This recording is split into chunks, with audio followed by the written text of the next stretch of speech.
أعوذ بالله من الشيطان الرجيم. بسم الله الرحمن الرحيم. صم بكم عمي فهم لا يرجعون أو كصيب من السماء فيه ظلمات ورعد وبرق يجعلون أصابعهم في آذانهم من الصواعق حذر الموت والله محيط بالكافرين. صدق الله العظيم. اعوذ باللہ من الشیطان الرجیم بسم اللہ الرحمن الرحیم رب اشرح لی صدری ویسر لی امری واحلل عقدۃ من لسانی یفقہوا قولی۔ تمام سننے والوں کو السلام علیکم۔ اللہ تعالیٰ کے کرم اور فضل سے، اس کی دی ہوئی توفیق سے جو ہم سورۃ بقرہ کے ترجمہ اور تفسیر سے اپنے دلوں کو منور کر رہے ہیں، اسی سلسلے کو آگے بڑھاتے ہوئے سمم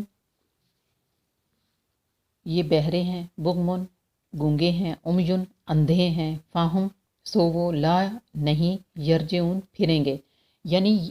کن لوگوں کی؟ وہی لوگ جو منافق ہیں، یہ بہرے ہیں، گونگے ہیں، اندھے ہیں، سو وہ نہیں پھریں گے۔ او کسیب، یا پھر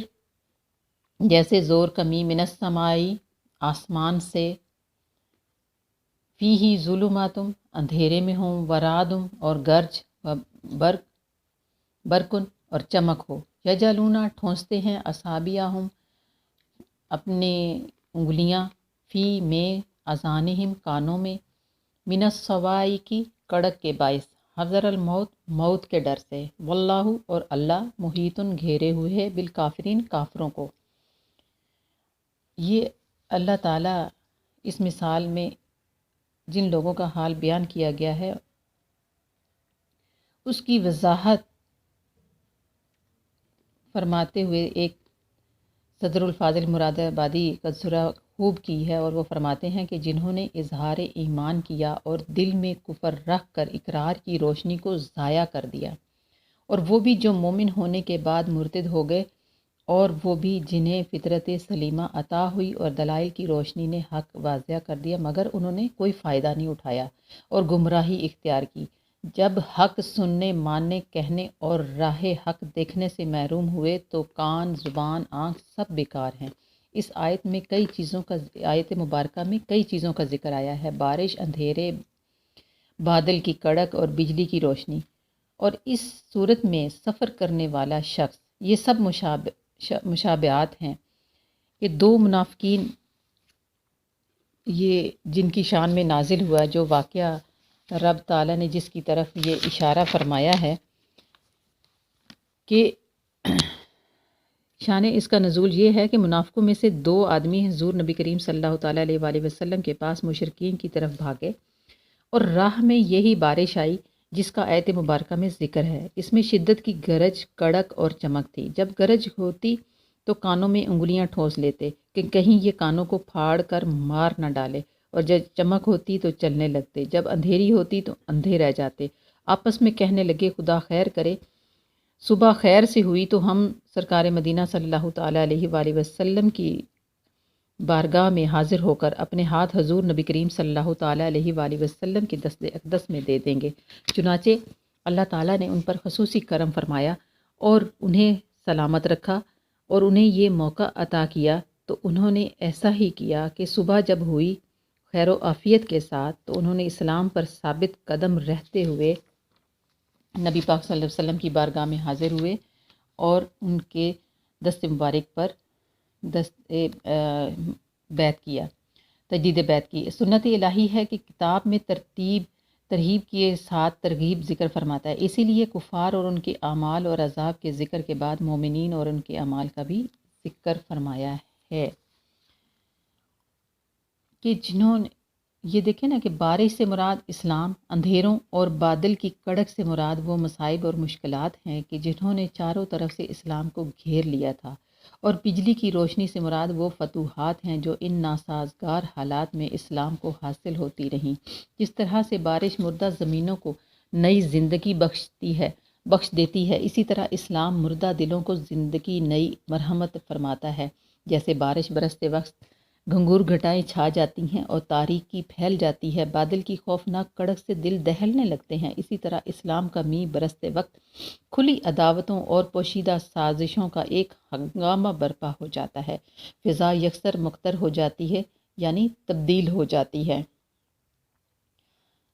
مصیبتوں کے بادل گرجنے لگیں، اور جو سچے دل سے ایمان لا چکے تھے، نہ اندھیروں سے انہیں وحشت ہوتی تھی اور نہ بادل کی کڑک سے،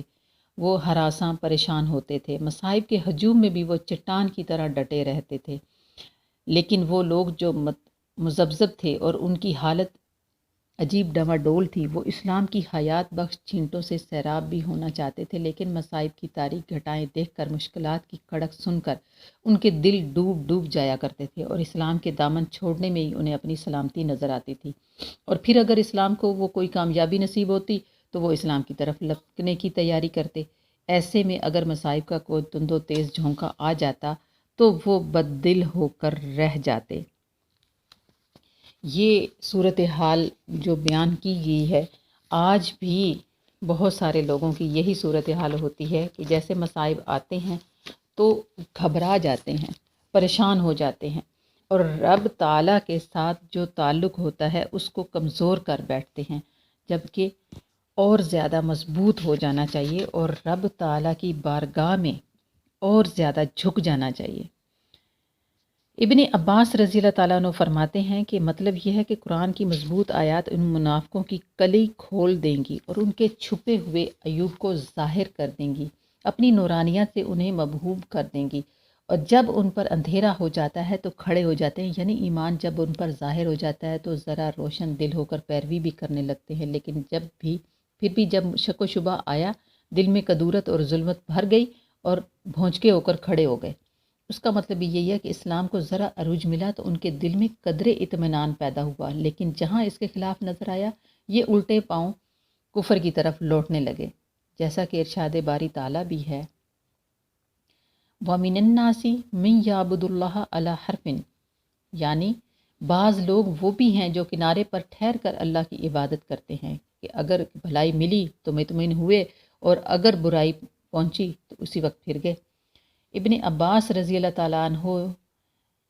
یہ بھی فرماتے ہیں کہ ان کا روشنی میں چلنا حق کو جان کر کلمہ اسلام پڑھنا ہے، اور اندھیرے میں ٹھہر جانا کفر کی طرف لوٹ جانا ہے۔ اور رب تعالیٰ ایک اور جگہ پر فرماتے ہیں کہ جس کا ترجمہ یہ ہے کہ جس دن منافق مرد اور منافق عورتیں ایمان والوں کو پکاریں گے اور کہیں گے کہ ذرا رکو، ہمیں بھی آ لینے دو تاکہ ہم بھی تمہارے نور سے فائدہ اٹھائیں، تو کہا جائے گا کہ اپنے پیچھے لوٹ جاؤ اور نور ڈھونڈ کے لاؤ۔ اور مومنوں کے بارے میں اللہ تعالیٰ فرماتا ہے، جس کا ترجمہ یہ ہے کہ اس دن تو دیکھے گا کہ مومن مردوں اور عورتوں کے آگے آگے اور دائیں جانب نور ہوگا، اور کہا جائے گا کہ تمہیں آج کے دن جنتیوں کی خوشخبریاں ہیں، جنتوں کی خوشخبریاں ہیں جن کے نیچے نہریں بہہ رہی ہیں، اور فرمایا کہ جس دن نہ رسوا کرے گا اللہ تعالیٰ نبی کو اور ان لوگوں کو جو ان کے ساتھ ایمان لائے، ان کا نور ان کے آگے اور دائیں جانب ہوگا، وہ کہہ رہے ہوں گے کہ اے ہمارے رب، ہمارے لیے ہمارا نور پورا کر اور ہمیں بخش، یعنی تو ہر چیز پر قادر ہے، تو قدرت رکھتا ہے۔ نبی پاک صلی اللہ تعالیٰ علیہ وآلہ وسلم فرماتے ہیں کہ بعض مومنوں کو مدینہ سے لے کر عدن تک کا نور ملے گا، اور بعض کو اس سے کم، یہاں تک کہ بعض کو اتنا کم کہ صرف پاؤں رکھنے کی جگہ ہی روشن ہوگی۔ ابن جریر اور حضرت ابن مسعود رضی اللہ تعالیٰ عنہ فرماتے ہیں کہ ایمان والوں کو ان کے اعمال کے مطابق نور ملے گا، بعض کو کھجور کے درخت کے برابر، کسی کو قد آدم کے برابر، کسی کو صرف اتنا کہ اس کا انگوٹھا ہی روشن ہو، کبھی بجھ جاتا ہو کبھی روشن ہو جاتا ہو۔ ابن ابی حاتم ابن مسعود رضی اللہ تعالیٰ عنہم رضوان اللہ اجمعین فرماتے ہیں کہ انہیں نور ملے گا ان کے اعمال کے مطابق، جس کی روشنی میں وہ پل صراط سے گزریں گے، اور بعض لوگوں کا نور پہاڑ کے برابر ہوگا، بعضوں کا کھجور کے برابر، اور سب سے کم نور والا وہ ہوگا جس کا نور اس کے انگوٹھے پر ہوگا، کبھی چمک اٹھے گا اور کبھی بجھ جائے گا۔ ابن ابی حاتم اور ابن عباس رضی اللہ تعالیٰ عنہ فرماتے ہیں کہ اے، جس کا ترجمہ یہ ہے کہ اے اللہ ہمارے نور کو پورا کر. یہ وہ لوگ فرمائیں گے جو بہت ڈر کر کہیں گے کہ اے اللہ ہمارے نور کو پورا کر. تو ابن ابی حاتم کا بھی یہی قول ہے کہ ان حدیث سے معلوم ہوا کہ خالص مومن وہ جس کا نور پورا ہوگا اور وہ اپنے چراغ کو لے کر چلیں گے. اسی طرح صورت نور میں بھی اللہ تعالیٰ نے مومن کی اور اس کے دل کے نور کی مثال اس منور چراغ سے دی ہے جو روشن فانوس میں ہو اور خود فانوس بھی چمکتے ہوئے تارے کی طرح ہو. سبحان اللہ. اور ایماندار کا ایک تو خود دل روشن، دوسرا خالص شریعت کی اسے امداد، بس روشنی پر روشنی، نور پر نور ہو جاتا ہے. اسی طرح دوسری جگہ کافروں کی مثال بھی بیان کی. وہ اپنی نادانی کی وجہ سے اپنے آپ کو سمجھتے ہیں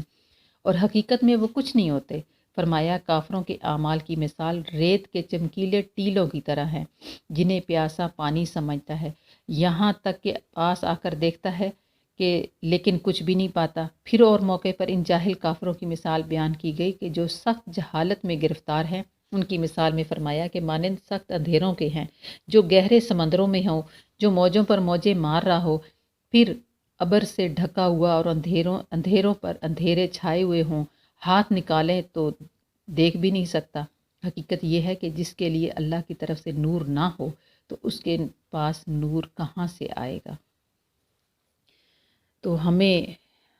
حق تعالیٰ سے یہ دعا کرنی چاہیے کہ حق بولنے، حق سننے اور حق سمجھنے کی توفیق عطا فرمائے اور صحیح سیرت پاک قرآن پاک سے جڑنے کی توفیق عطا فرمائے. سرکار مدینہ صلی اللہ تعالیٰ علیہ وآلہ وسلم کے غلاموں میں ہماری آنے والی نسلوں کو قبول فرمائے. وما علیہ